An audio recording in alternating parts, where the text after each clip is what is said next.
Hello बच्चों, welcome back to my channel GK's study corner. I hope अभी तक आपने मेरे चैनल को लाइक और सब्सक्राइब कर दिया होगा। तो हम अभी तक क्लास 8 की साइंस का फर्स्ट चैप्टर कर रहे थे, crop management, crop production and management.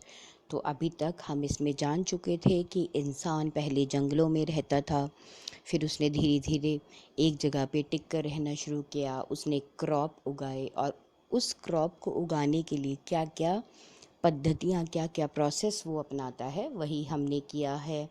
हम ये जान चुके हैं कि हमारी जो एग्रीकल्चरल प्रैक्टिसेस हैं वो हैं preparation of soil, sowing, adding manure and fertiliser, irrigation, protection from weeds, harvesting and storage. ये सब हम अच्छे से बेसिक जान चुके हैं। अभी हम डिटेल में कर रहे हैं। तो सबसे पहले हम लोग प्रेपरेशन ऑफ सॉइल कर चुके थे और उसके बाद हम ये जान चुके थे कि जो हमारी फसलें हैं वो खरीफ और रबी हैं। और इसके बाद हम लोग प्रेपरेशन ऑफ सॉइल कर चुके थे। उसके बाद प्रेपरेशन ऑफ सॉइल हम लोग पूरा कंप्लीट कर चुके थे। हमने यहाँ तक पढ़ लिया था कि जो मिट्टी है उसे पहले ढीला किया जाता है। उसके बाद उसे हल से पलटा जाता है ताकि जो न्यूट्रिशियस मिट्टी है वो ऊपर आ जाए और उसमें जो हमारी फसल है वो अच्छे से पोषण ले पाए। तो हम लोग यहाँ तक कर चुके थे। ये जो हमारा पॉइंट है पेज नंबर 3 पे, जो हमारा पॉइंट है एग्रीकल्चरल इम्प्लीमेंट्स, इससे पहले हम लोग कर चुके थे कि sometimes the manure is added to the soil before tilling. हम ये कर चुके थे कि कई बार जो खाद है वो हम मिट्टी में डालते हैं खुदाई करने से पहले। This helps in proper mixing of manure with soil, क्योंकि जब भी हम उसमें हल चलाते हैं तो इससे जो मिट्टी है उसमें जो खाद है वो अच्छे से मिक्स हो जाती है। The soil is watered before sowing, और जो मिट्टी है अगर सख्त हो, सूखी हो, तो उसे उसमें हल चलाने से पहले उसे पानी डालकर गीला भी किया जाता है ताकि मिट्टी नरम हो जाए। अब हम पॉइंट करेंगे एग्रीकल्चरल इम्प्लीमेंट्स। एग्रीकल्चरल इम्प्लीमेंट्स मतलब खेती बाड़ी के औज़ार। Before sowing the seeds it is necessary to break the soil to the size of grains to get better yield। मतलब बीज बोने से पहले ये ज़रूरी होता है कि जो मिट्टी है अगर उसके ढेले हैं, अगर उसके बड़े बड़े टुकड़े हैं, तो उनको एक अनाज के टुकड़े जितना छोटा कर दिया जाए ताकि हमें अच्छी फसल मिले। This is done with the help of various tools. ये अलग अलग औज़ारों की सहायता से किया जाता है। The main tools used for this purpose are a plow, hoe and cultivator।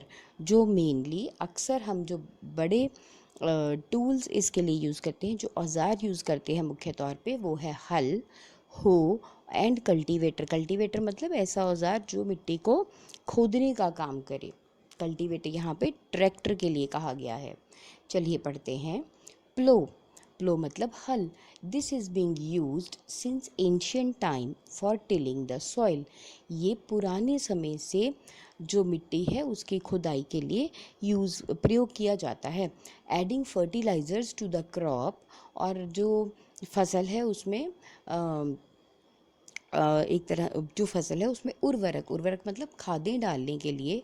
Removing the weeds, जो फालतू के जो अनचाहे पौधे उगे हुए हैं उनको उठाने के लिए। स्क्रैपिंग ऑफ सॉइल एट्सेट्रा, और जो मिट्टी है उसको स्क्रैप, उसको एक तरह से थोड़ा सा उलटने पलटने के लिए भी हल का प्रयोग किया जाता है। This implement is made of would and is drawn by a pair of bulls और अदर एनिमल्स। ये जो औज़ार है ये मिट्टी का बना होता है और इसे या तो बैलों की जोड़ी खींचती है या फिर और जानवर खींचते हैं, जैसे कि घोड़ा या ऊँट। कई जगहों पे ऊँट के साथ भी खेती की जाती है, लेकिन नॉर्थ इंडिया में अक्सर ये बैलों के साथ होती है। It contains a strong triangular iron strip called a ploughshare. इसमें एक त्रिकोण आकार का लोहे का टुकड़ा होता है जिसे कि प्लो शेयर कहते हैं। The main part of plough is a long log of wood which is called a plough shaft. जो मेन इसका हिस्सा होता है, मुख्य तौर पे हल का हिस्सा एक लंबी लकड़ी की डंडी होती है, लंबा लकड़ी का टुकड़ा होता है जिसे कि प्लो शाफ्ट कहा जाता है. There is a handle at one end of the shaft. और इस शाफ्ट के इस टुकड़े के एक तरफ पे एक बड़ा हैंडल होता है. The other end is attached to the beam which is placed in the bull's neck. और जो दूसरा हिस्सा होता है वो एक डंडी से जुड़ा होता है जिसे कि बैलों के गले में फंसाया जाता है. One pair of bulls and a man can easily operate a plough. एक बैलों की जोड़ी मतलब 2 बैल और एक इंसान बड़ी आसानी से इस हल को चला सकते हैं. जैसे कि यहाँ आपको फिगर 1.1a में दिखाया गया है. ये आपके पास हल है जो पिक्चर में भी दिखा रहे हैं. देखिए, ये एक लकड़ी का मुड़ा हुआ टुकड़ा है, उसके आगे लोहे का टुकड़ा लगाया गया है. ये लोहे का टुकड़ा नीचे ज़मीन में मिट्टी में चलेगा. फिर एक लंबी डंडी है, डंडे के ऊपर एक आधा डंडा लगा के उसमें 2 डंडे खड़े लगाए गए हैं ताकि उनको बैलों के गले में फंसा दिया जाए. अब आप यहाँ पे देखिए, ये बैलों के गले में फंसा कर जो हल है उसके साथ किसान है, और वो जो हल है नीचे ज़मीन में उसका लोहे का टुकड़ा गड़ा है, और जैसे जैसे बैल आगे बढ़ते हैं वो जो ज़मीन में गड़ा हुआ टुकड़ा है वो मिट्टी को पलटता हुआ जाता है. अब इस तरह से इट हैज़ अ लॉन्ग अब इसके बाद है the indigenous wooden plough is increasingly being replaced by iron ploughs nowadays. तो जो पहले ज़माने में जो लकड़ी के हल बनते थे उनको आज के ज़माने में लोहे के हलों से रिप्लेस किया जा रहा है. मतलब लकड़ी के हल जो हैं वो लुप्त होते जा रहे हैं. अब धीरे धीरे लोहे के ही हल बनने लगे हैं. हो हो एक हो अब ये एक ऐसा औजार है. It is a simple tool which is used for removing weeds and for loosening the soil. ये जो है एक सबसे हल्का और सबसे सीधा औजार है जो कि खरपतवार या अनवांटेड अनचाहे पौधे या खरपतवार को हटाने के लिए प्रयोग में लाया जाता है. And for loosening the soil, और मिट्टी को भी ढीला करने के लिए इसे प्रयोग में लाते हैं. It has a long rod of would. उसमें एक लंबी डंडी होती है लकड़ी की और आयरन या फिर लोहे की. A strong broad and bent plate of iron is fixed to one of its ends. एक मजबूत चौड़ी और मुड़ी हुई जो पत्ती होती है लोहे की वो इसके एक तरफ लगाई जाती है. And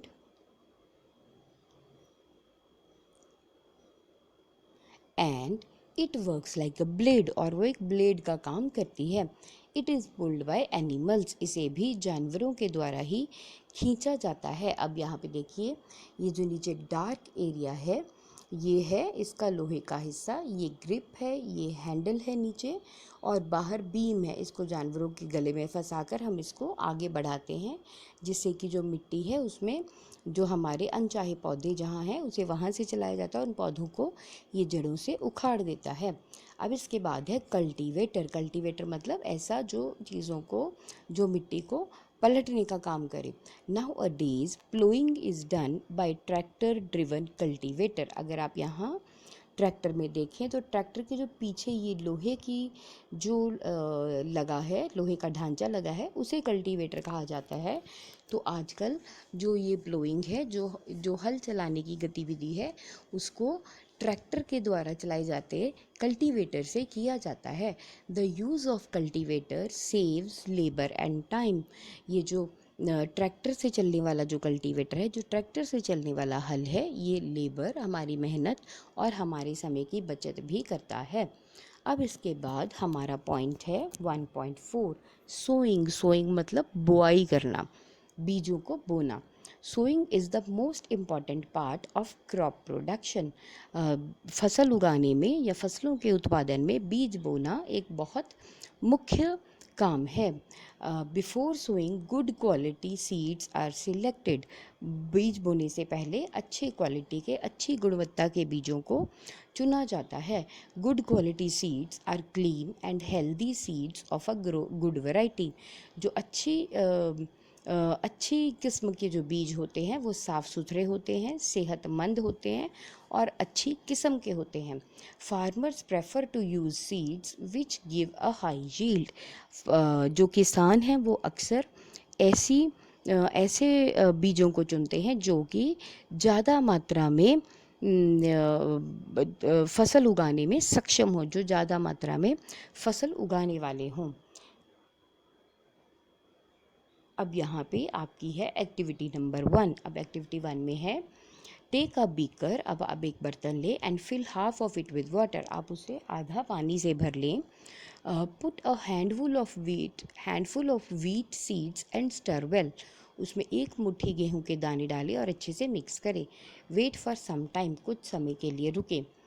are there seeds which float on the water. क्या ऐसे कुछ बीज हैं जो पानी पे तैर रहे हैं। Would those be lighter or heavier than those which sink. अब आप ये सोच कर बताएं जो पानी के ऊपर तैर रहे हैं वो क्या हैं, जो डूब गए हैं उनसे भारी हैं या हल्के हैं। ऑब्वियसली वो हल्के हैं। Why would they B lighter. अब वो क्यों हल्के होंगे। The damaged seeds become hollow and दस बिकम लाइटर। जो डैमेज्ड मतलब जो खराब हुए बीज होते हैं वो अंदर से हल्के हो जाते हैं, हॉलो मीन्स खाली हो जाते हैं, एंड दस बिकम लाइटर, इसलिए वो हल्के हो जाते हैं, और therefore they float on water, और इसी वजह से वो पानी में तैरते हैं। This is a good method for separation of good healthy seeds from the damaged one. ये एक सबसे अच्छा तरीका है अच्छे बीजों को या सेहतमंद बीजों को खराब बीजों से अलग करने का। Before sowing one of the important task is to know about the tools used for sowing seeds. अब बुआई करने से पहले सबसे मुख्य काम है कि हम ये जानें कि जो बुआई करने के लिए हम लोग कौन कौन से औज़ारों को प्रयोग में लाते हैं। ट्रेडिशनल टूल, ट्रेडिशनल मीन्स जो आम तौर पर हम लोग खेती में प्रयोग में लाते हैं। ट्रेडिशनल जो पुराने हैं, the tool used traditionally for sowing seeds is shaped like a funnel. जो पुराने हम लोग औज़ार प्रयोग करते थे बीज को बोने के लिए, उनकी शक्ल एक फ़नल, एक नली की तरह होती है। The seeds are filled into the funnel. जो बीज हैं वो उस नली में भर दिए जाते हैं। पास्ड थ्रू 1, 2 और 3 pipes having sharp ends.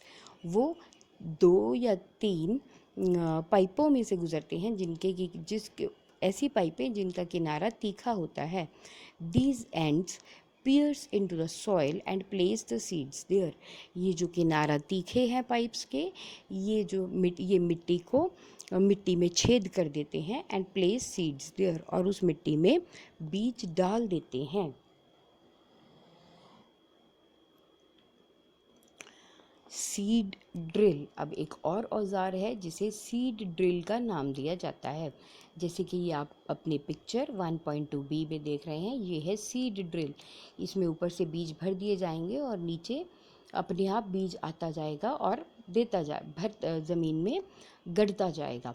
Nowadays the seed drill is used for sowing with the help of tractor। आज के दिनों में या आजकल हम लोग सीड ड्रिल नाम के औज़ार को बीज बोने के लिए प्रयोग करते हैं, जो कि ट्रैक्टर्स के साथ चलता है। This tool shows the seeds uniformly eight proper distance and depth. ये जो औज़ार है ये बीजों को बराबर जगह पे एक प्रॉपर मीन्स एक निश्चित दूरी पर और बराबर मात्रा में एक खास गहराई तक बीजों को दबाता जाता है। It ensures that seeds get covered by the soil after sowing. ये इस बात को निश्चित करता है कि जब बीज को बोआ जाए तो उसके बाद वो मिट्टी से ढक जाए। This prevents the damage caused by the birds.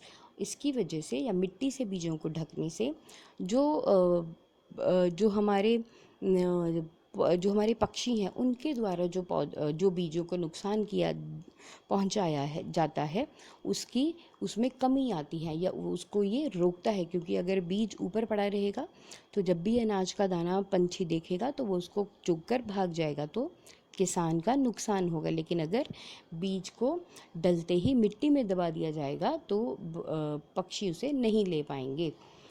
Sowing by using a seed drill saves time and labour. आज के ज़माने में सीड ड्रिल की सहायता से जो हम बुआई करते हैं उससे हमारा समय और मेहनत दोनों ही बचती हैं। अब यहाँ पे है कि seeds of a few plants such as paddy are first grown in nursery. कुछ ऐसे पौधे हैं जिनके जो बीज हैं उन्हें पहले नर्सरी में उगाया जाता है। नर्सरी मतलब ऐसी जगह जहाँ पे पेड़ पौधों को उगाया जाता है और जब वो थोड़े बड़े हो जाते हैं तो उन्हें बेच दिया जाता है। तो ऐसी ही जगह पे जो धान है, जो चावल है, चावल के बीजों को पहले ऐसी ही नर्सरी में उगाया जाता है। उसके बाद when they grow into plantlets, जब वो छोटे छोटे पौधे बन जाते हैं, they are transplanted in the field manually. तो इसके बाद उन्हें खेतों में हाथ से लगाया जाता है। Some forest plants and flowering plants are also grown in nursery. कुछ बड़े पेड़, बड़े पौधे या फिर फूलों के पौधे भी नर्सरी में ही उगाए जाते हैं। An appropriate distance between the seed is important to avoid overcrowding of plants। मतलब एक पौधे से, एक बीज से दूसरे बीज के बीच में एक निश्चित दूरी होनी बहुत ज़रूरी है ताकि हमारे वहाँ पौधों में भीड़ भाड़ ना हो जाए। This allows plants to get sufficient sunlight, nutrients and water from the soil। अब ये जो पौधे हैं, एक पौधे से दूसरे पौधे में निश्चित दूरी क्यों ज़रूरी है? वो इसलिए ज़रूरी है ताकि पौधों को सही तरह से सूरज की रोशनी, पोषक तत्व और पानी मिट्टी से अच्छे से मिल पाए। Sometimes a few plants have to be removed to prevent overcrowding। कभी कभी पौधों में भीड़ न हो जाए या अधिकतर पौधों में भीड़ न हो जाए, इसलिए कुछ पौधों को बीच में से हटाना भी पड़ता है। अब है हमारा point 1.5, adding manure and fertilisers. मतलब खाद और उर्वरक बीच में डालना। जैसे मैंने आपको पहले बताया है, मैन्योर मतलब खाद जो कि कुदरती तौर पे मिलती है, जैसे गोबर हुआ, और फर्टिलाइजर्स मतलब उर्वरक, वो केमिकल्स, इंसान के द्वारा बनाए गए केमिकल्स जो कि हम अपनी मिट्टी की गुणवत्ता को बढ़ाने के लिए या अपनी फसलों के उत्पादन को बढ़ाने के लिए प्रयोग में लाते हैं। The substances which are added to the soil in the form of nutrients for the healthy growth of plants are called manure and fertilizers। ऐसे पदार्थ जो कि हम मिट्टी में मिलाते हैं in the form of nutrients ताकि मिट्टी के पोषक तत्व बढ़े, for the healthy growth of plants वो हम इसलिए बढ़ाते हैं इन द फॉर्म ऑफ पोषक तत्वों के रूप में। हम उन्हें इसलिए बढ़ाते हैं ताकि हमारे जो पौधे हैं उनकी जो बढ़ोतरी है वो अच्छे से हो जाए। उन पदार्थों को खाद और उर्वरक कहा जाता है। Soil supplies mineral nutrients to the crop. जो मिट्टी है वो फसल को अच्छे से पोषक तत्व प्रदान करती है। These nutrients are essential for the growth of plant. ये जो पोषक तत्व हैं ये पौधे की बढ़ोतरी के लिए बहुत ज़रूरी हैं। In certain areas farmer grow crop after crop in the same field. कई जगहों पे जो किसान हैं वो एक के बाद एक फसल अपने उसी खेत में उगाते रहते हैं। The field is never left uncultivated और फैलो। जो खेत है वो कभी भी खाली या बिना जोता हुआ नहीं छोड़ा जाता। Imagine what happens to the nutrients. तो आप खुद ही सोचिए जो वहाँ के मिट्टी के पोषक तत्व हैं उनको क्या होता होगा। The continuous growing of crops makes the soil poorer in certain nutrients। अगर हम एक ही मिट्टी पे, एक ही खेत में लगातार फसलें उगाते चले जाएंगे तो जो मिट्टी है उसमें कुछ पोषक तत्व की कमी हो जाती है। Therefore, the farmers have to add manure to the fields to replenish the soil with nutrients। इसीलिए जो किसान हैं उनको खेतों में खाद डालनी पड़ती है ताकि वो मिट्टी के पोषक तत्वों को पूरा कर लें। This process is called manuring. इसी प्रोसेस को हम लोग खाद डालना कहते हैं। Improper or insufficient manuring results in weak plants. अगर हम सही तरीके से अगर खाद ना पड़ी हो और पूरी मात्रा में खाद ना पड़ी हो तो उसकी वजह से हमारी फसल जो है वो कमज़ोर हो सकती है। Manure is an organic substance. Manure मतलब खाद जो है ऑर्गेनिक सब्सटेंस, एक कुदरती पदार्थ है obtained from the decomposition of plant और मिनरल वेस्ट। ये हमें मिलता है जो पेड़ पौधे या जानवरों की जो जानवरों का गोबर है उसके गलने से जो उसके डीकम्पोज होने से मतलब उसके सड़ने से हमें ये मिलता है जो खाद है। Farmers dump plants and animal waste in the pits at open places and allow it to decompose. जो किसान हैं वो अक्सर जो सूखे पेड़ पौधे पत्ते हैं वो और जो गोबर है गाय भैंस और बाकी जानवरों का उसको बड़े बड़े गड्ढों में खुली जगह में डाल देते हैं and allow it to decompose और उसे सड़ने के लिए छोड़ देते हैं। The decomposition is caused by some micro organism. जो उसमें जो सड़न है वो कुछ छोटे छोटे जंतुओं के द्वारा होती है। The decomposed matter is used as organic manure. और यही जो सड़ा हुआ पदार्थ है इसे हमें कुदरती खाद के रूप में प्रयोग में लाते हैं। You have already learned about vermi composting in class 6। आपने वर्मी कंपोस्टिंग के बारे में क्लास 6 में पढ़ा ही होगा। वर्मी कंपोस्टिंग मीन्स जब हम जो हमारे जैसे घरों का जो हरा कूड़ा, जो सब्जियों के छिलके हुए, जो पेड़ पत्ते हुए और या फिर जो जानवरों का गोबर हुआ, जब इन सब चीज़ों को एक जगह गड्ढे में डालकर उसके बीच में अर्थवॉर्म मतलब केंचुए छोड़ दिए जाते हैं या उसे ऐसे ही पड़ा रहने दो तो केंचुए अपने से आ जाते हैं और वो जब सड़ता है ये पदार्थ है तो उससे एक कुदरती रूप में मिलने वाली खाद तैयार हो जाती है।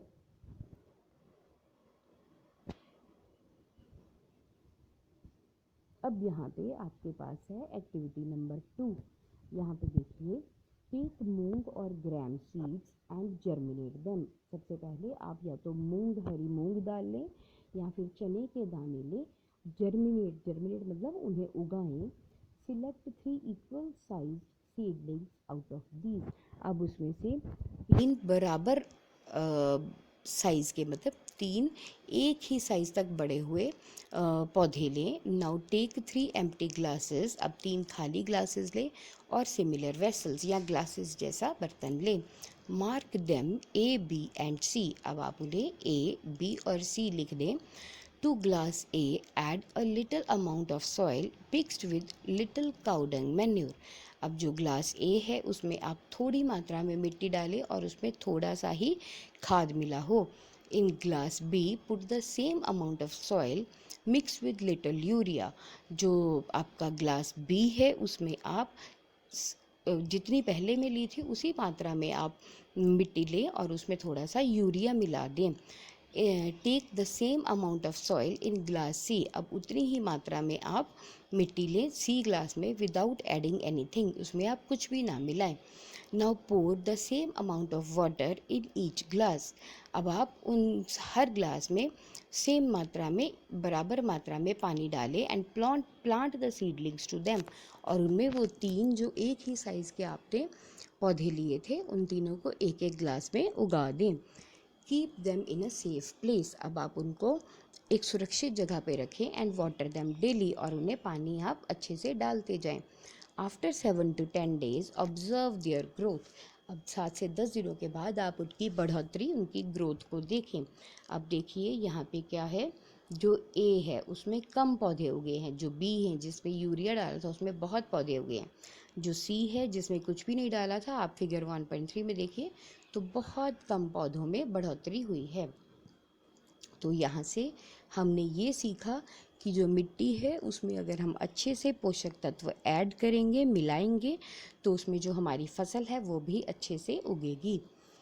Did all the plants in the glasses grow at the same pace. क्या जो सारे पौधे थे ग्लासेस में वो एक ही मात्रा में बढ़े। Which glass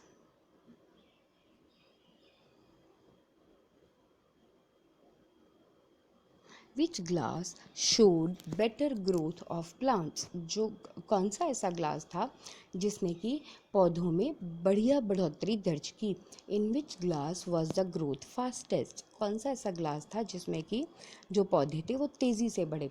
fertilisers are the chemical substances which are rich in particular nutrient, जो उर्वरक हैं वो ऐसे केमिकल पदार्थ हैं जो कि किसी खास पोषक तत्व में रिच होते हैं, मतलब जिनमें कोई खास पोषक तत्व अधिक मात्रा में होता है। How are these different from manure, अब ये खाद से कैसे अलग है। Fertilizers are produced in factories, जो खाद है वो कुदरती तौर पे बनी हुई चीज़ जो कुदरती चीज़ें हैं उनको मिक्स करके बनती है, लेकिन जो फर्टिलाइज़र्स जो उर्वरक हैं ये फैक्ट्री में बनाए जाते हैं। Some examples of fertilizers are, अब इन फर्टिलाइज़र की कुछ एग्जांपल्स हैं। यूरिया, अमोनियम सल्फेट, जैसे कि यूरिया हुआ, अमोनियम सल्फेट हुआ, सुपर फॉस्फेट हुआ, पोटाश हुआ, एनपीके मतलब नाइट्रोजन फॉस्फोरस पोटाशियम, ये तीनों ही मिट्टी में होने बहुत ज़रूरी हैं। The use of fertilizers has help the farmers to get better yield of crops, जो ये उर्वरक हैं इनकी सहायता से जो हमारे किसान हैं उनको ये फ़ायदा मिलता है कि इसकी वजह से उनकी जो उनके खेत हैं, जो उनकी फसल है वो बढ़िया मात्रा में होती है। Such as wheat, paddy and maize, जैसे कि गेहूँ हुआ, चावल हुआ या छल्ली हुई, तो इन सब की मात्रा बहुत अच्छे से होती है, मतलब भारी मात्रा में फसल उगती है। But excessive use of fertilizers has made the soil less fertile, परंतु अगर हम ज़्यादा मात्रा में उर्वरक प्रयोग में लाते हैं तो उसकी वजह से जो मिट्टी है वो कम उपजाऊ हो जाती है। Fertilizers have also become a source of water pollution, जो ये केमिकल खाद है या केमिकल उर्वरक हैं ये पानी को भी खराब कर देते हैं या पानी में भी गंदे विषैले पदार्थ मिला देते हैं। Therefore in order to maintain the fertility of the soil, इसीलिए जो मिट्टी है उसकी उर्वरकता को, मतलब उसकी उपजाऊपन को बचाने के लिए we have to substitute fertilisers by organic manure और leave the field uncultivated between two crops. हमारी मिट्टी की गुणवत्ता बढ़िया हो इसलिए हमें या तो जो ये केमिकल फर्टिलाइज़र्स हैं, केमिकल उर्वरक हैं, इनकी जगह पे कुदरती खादें प्रयोग करनी चाहिए, या फिर दो फसलों के बीच में थोड़े समय के लिए मिट्टी को बिना जुता हुआ, बिना उगाया हुआ खुला छोड़ देना चाहिए। The use of manure improves the soil texture as well as its water retaining capacity। अगर हम जो कुदरती खाद है उसका प्रयोग करते हैं तो उसकी वजह से जो मिट्टी है उसका टेक्सचर, मतलब जो मिट्टी है उसका जो मिट्टी की गुणवत्ता है, मिट्टी की दानेदार होना या मिट्टी का जो जिसे हम बोलते हैं मिट्टी के जो कण हैं उनमें भी सुधार आता है और उसकी पानी को रोकने की क्षमता में भी बढ़ोतरी होती है। It replenishes the soil with all the nutrients, और जो कुदरती खादें हैं उसकी वजह से जो मिट्टी है उसमें सारे जो पोषक पदार्थ हैं, जो सारे पोषक तत्व हैं वो फिर से भर जाते हैं। Another method of replenishing the soil with the nutrient is through crop rotation, जो एक और तरीका है जिसमें हम मिट्टी में जो मिट्टी है उसमें हम पोषक तत्वों को वापस से भर दें, उसके लिए एक और तरीका है जिसे कि क्रॉप रोटेशन कहते हैं, मतलब फसलों का बदलाव कहते हैं। This can be done by growing different crops alternatively, इसको हम कर सकते हैं अलग अलग तरह की फसलें एक के बाद एक उगा के, मतलब पहले एक फसल उगाओ, ऐसी फसल जो किसी एक पोषक तत्व को प्रयोग में लाए, फिर दूसरी ऐसी फसल उगाओ जो कि दूसरे पोषक तत्व को प्रयोग में लाए और पहले वाले को छोड़ दे। तो इस तरह से एक के बाद एक बदल के उगाने से हमारी मिट्टी में हर तरह के पोषक तत्व पूरे होते रहेंगे समय के साथ। Earlier, farmers in northern India used to grow legumes such as fodder in one season and wheat in the next season। पहले उत्तरी भारत में जो किसान थे वो जैसे चारा हुआ, तो इस तरह के पौधों को एक सीज़न में उगाते थे और गेहूं को दूसरे सीज़न में उगाते थे। This help in the replenishment of soil with nitrogen. इसकी वजह से जो हमारे पौधे थे उनमें जो हमारी मिट्टी थी, सॉरी, उसमें नाइट्रोजन धीरे धीरे पूरी रहती थी। Farmers are being encouraged to adopt this practice. और आज भी जो किसान हैं उनको इसी तरह करने के लिए उत्साहित किया जाता है। In the previous class you have learned about rhizobium bacteria. पिछली क्लास में, मतलब क्लास 7th में, आपने राइजोबियम बैक्टीरिया के बारे में जाना। आपके चैप्टर 1 में था। These are present in the nodules of the roots of leguminous plants. ये जो गांठों वाले पदार्थ होते हैं, मतलब ऐसे पौधे जिनकी जड़ों में गांठें होती हैं, ये जो राइजोबियम होता है ये उन गांठों में रहता है।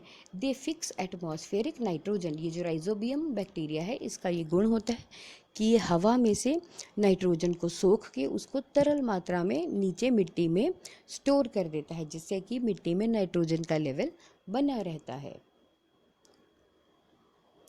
अब यहाँ पे आपको एक टेबल दिया गया है, इसमें आपको फर्टिलाइज़र और मैन्योर के बीच में फ़र्क बताया गया है। मतलब एक उर्वरक जो केमिकल सब्सटेंस है और मैन्योर मतलब जो कुदरती पदार्थों से बनी हुई खाद है, उनके बीच में फ़र्क आपको अच्छे से बताया गया है। अगर आप इसको ध्यान से देखें तो यहाँ पे है फर्टिलाइज़र। फर्टिलाइज़र मतलब उर्वरक। A fertiliser is an inorganic salt. जो फर्टिलाइज़र है वो इनऑर्गेनिक मतलब कुदरती तौर पे नहीं बना, इसे फैक्ट्री में बनाया गया। Manure is a natural substance. लेकिन जो खाद है वो एक नेचुरल सब्सटेंस, एक कुदरती पदार्थ है, obtained by the decomposition of cattle डंग, जो अक्सर ही जानवर के गोबर से, ह्यूमन वेस्ट इंसानों के गोबर से, एंड प्लांट रेजिड्यूज़ और जो पेड़ पत्ते सूखे हुए गले हुए रहते हैं उनसे मिलता है। A fertiliser is prepared in factories. जो फर्टिलाइज़र है ये फैक्ट्रीज़ में बनाया जाता है। Manure can be prepared in fields. लेकिन जो खाद है ये खेतों में तैयार हो सकती है। A fertiliser does not provide any humus to the soil. जो फर्टिलाइज़र है उसकी वजह से मिट्टी में कुछ भी अच्छा मतलब मिट्टी में कुछ भी बचता नहीं है। The manure provides a lot of humus to soil. लेकिन जो खाद है उसकी वजह से मिट्टी में बहुत ही चीज़ें बच जाती हैं, मतलब उसमें प्रयोग होने के बाद बहुत बच जाता है। Fertilizers are very rich in plant nutrients such as nitrogen, phosphorus and potassium. जो उर्वरक हैं वो पौधों के जो पोषक तत्व हैं जैसे कि नाइट्रोजन हुआ, फास्फोरस हुआ, पोटाशियम हुआ, इसमें बहुत रिच ये फर्टिलाइज़र्स में बहुत ज़्यादा पाया जाता है। Manure is relatively less rich in plant nutrients. लेकिन जो खाद है वो इस तरह के न्यूट्रिएंट्स में उसमें ज़्यादा मात्रा में नहीं पाए जाते। तो अब इससे यहाँ पे जो है table 1.1 gives us the difference between the fertiliser and the manure. अब आपने यहाँ पे दोनों के बीच का फ़र्क पढ़ लिया। अब इसके बाद है एडवांटेजेस ऑफ मैन्योर। आपकी जो खाद है उसके क्या फ़ायदे हैं। The organic manure is considered better than fertilizers. जो कुदरती तौर पे बनने वाली खाद है वो उर्वरक के मुकाबले बेटर मानी जाती है। दिस इज़ बिकॉज, ऐसा क्यों है, it enhances the water holding capacity of the soil. इसकी वजह से जो हमारी मिट्टी है उसमें पानी रोकने की क्षमता बढ़ जाती है। It makes the soil porous due to which exchange of gases becomes easy. इसकी वजह से जो मिट्टी है वो भुरभुरी हो जाती है और उसकी वजह से जो गैसेस है, जो हवा है, मिट्टी के अंदर जा भी सकती है और मिट्टी के अंदर से बाहर भी आ सकती है। It increases the number of friendly microbes. इसकी वजह से जो मिट्टी है उसमें जो किसान के दोस्त कीड़े मकोड़े हैं वो बढ़ जाते हैं। It improves the texture of the soil. इसकी वजह से जो मिट्टी है उसके जो दाने हैं, उसके जो कण हैं, उनकी क्वालिटी बढ़िया हो जाती है। तो आज के लेक्चर में इतना ही। थोड़ा सा लंबा चैप्टर है तो 2 या 3 वीडियोज़ में ही आ पाएगा। आई होप आप यहाँ तक यहाँ तक आप खेती बाड़ी के प्रोसेस को अच्छे से समझ गए होंगे। Keep learning, keep enjoying and do not forget to like and subscribe my channel. आप पढ़ते रहिए, अच्छे से सीखते रहिए and keep enjoying. Thank you.